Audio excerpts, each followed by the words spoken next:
Prince Harry's ultimate shame as he puts the Kardashians before the veterans who he claims to care most about. While the royal family stood quietly honoring soldiers who died for their country, Meghan Markle was in Beverly Hills posing under a fancy martini glass chandelier. And you can see it in the paparazzi footage as Prince Harry leaves this event, is that he's not happy about it. While King Charles bowed his head wearing his poppy with real respect, Meghan treated Remembrance Day like a fashion show. Harry wore his poppy pin like party jewelry, dancing to music that probably cost more than his military medals. And I also have no sympathy, if we just come back to me here, for Ms. Markle refusing to wear one of these because she knows how to get them. This was purposeful. This wasn't just another celebrity party. This was Meghan trying out for Hollywood royalty, a sparkling moment where serious tradition met fake tans and lost. I mean, it just shows us what the Sussexes have been reduced to, unapologetically tacky. How pathetic and disappointing their priorities currently are. The party was Kris Jenner's 70th birthday, James Bond themed. Every guest looked like a rich spy, except one duchess who looked like she shopped at Target's clearance section. The royal family are meant to honour the fallen on a solemn remembrance weekend in the UK, but the dumb, traitorous Prince Harry and his grinning wannabe instead chose to honour a Kardashian 5,000 miles away. No interest in duty, just tacky fame. People were shocked online. While the UK remembered fallen soldiers, the Sussexes were covered in fake tan and camera flashes. The internet roasted them hard. But this wasn't careless, it was planned. Nothing Meghan does is an accident. Every pose, every pin is perfectly planned. So why do they turn Remembrance Night into a PR show? Keep watching because it gets messy, eh? Well, Meghan's upset plenty of people and possibly embarrassed Prince Harry by not wearing a poppy alongside her husband at Kris Jenner's 70th birthday party. Beverly Hills glowed under fancy chandeliers with champagne towers and an exclusive guest list. Kris Jenner's 70th birthday bash had gold cocktails, diamond invitations, and secret codes. Jeff Bezos and Kim Kardashian showed up. Then the Duke and Duchess of Hollywood walked in.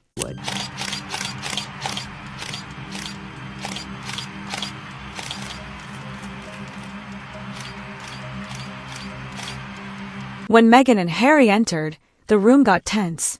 This was Kris's night, but cameras turned to the royal crashers. Meghan glided in first. Chin up, black outfit shining, not classy but loud. Harry followed like he'd rather be home. Cameras flashed before they reached the bar. It was perfectly planned fake surprise. A red carpet moment disguised as a birthday appearance. Extraordinary optics, given Harry claims, and remember he wrote that personal note last week saying he cares nothing more, Brittany, than the British veterans. And then on our most important day, Remembrance Sunday, he goes to a tacky party with the Kardashians. He can't even bother to procure his disrespectful wife a goddamn poppy. It's a stinking new low. Guests whispered between champagne sips.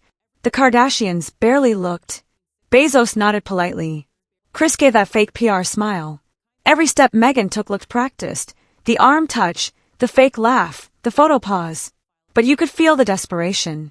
They weren't celebrating Kris. They were reminding Hollywood they still matter. Meanwhile, 5,000 miles away, the royal family stood in cold silence. London streets filled with poppies and bowed heads. The difference was harsh. When Meghan's smiling face appeared online, next to Kate's respectful look at the memorial, the internet exploded. She looked so respectful and pensive. And of course, we bring you these incredible visuals of Catherine honoring the patriotic and deceased, in jarring comparison to Meghan Markle hitting up a Kardashian bash. People called it the split screen of the century. One princess wrapped in tradition, one duchess wrapped in sparkles and questionable tan. Veterans and royal watchers blasted the timing. How could Harry, a decorated soldier, dance while fellow soldiers mourn? Even friendly outlets struggled to defend them. Harry wore his remembrance poppy in a Hollywood party, not seriously. Twitter memes spread, from battlefield to buffet table. The criticism was about being disconnected.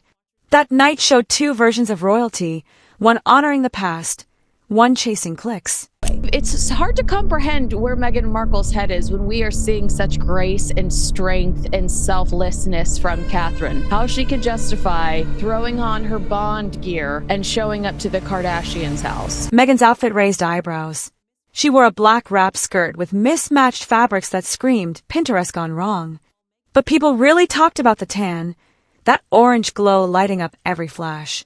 Social media called it the Bond villain spray tan. Then there was the poppy.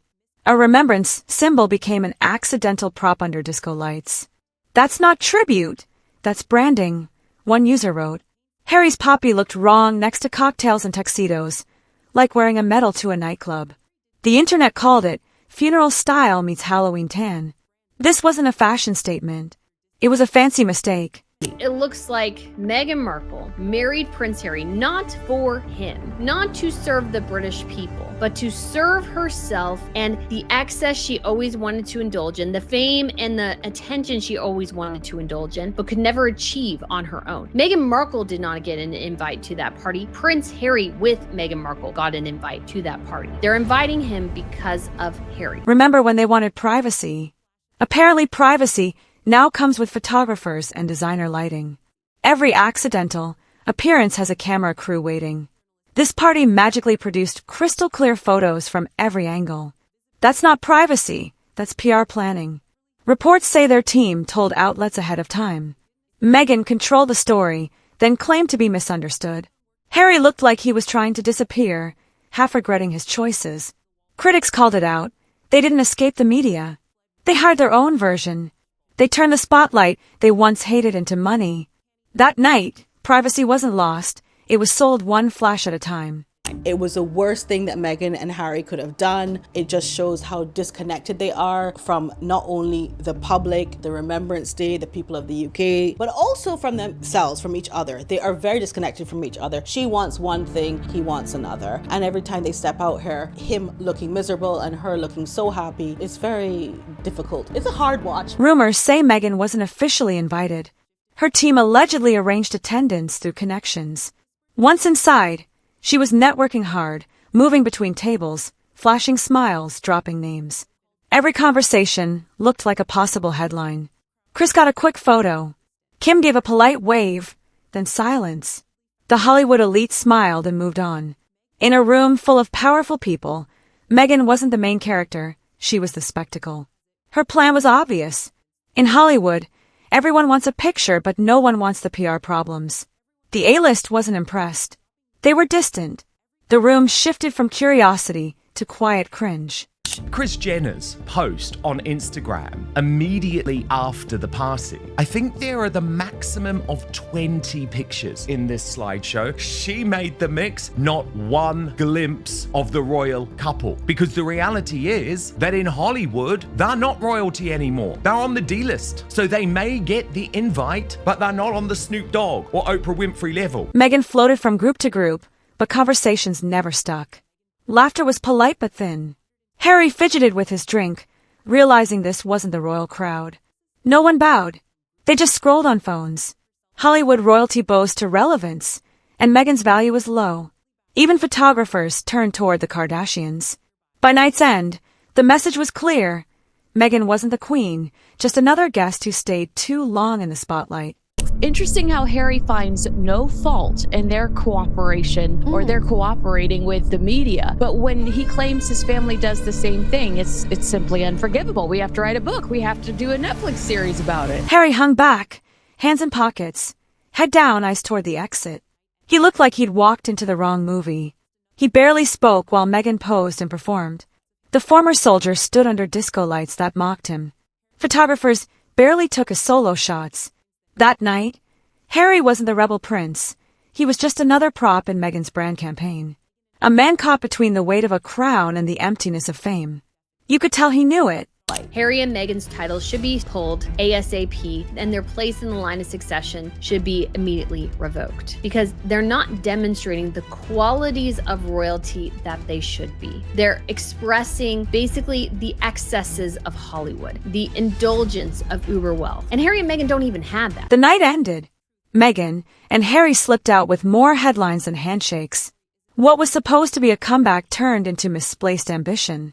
While royals honored sacrifice in London, the Sussexes turned remembrance into reality TV.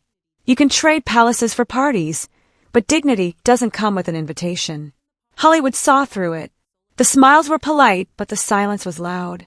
Meghan wanted to be the star. Instead, she became the joke. Harry was just another shadow fading behind someone else's spotlight.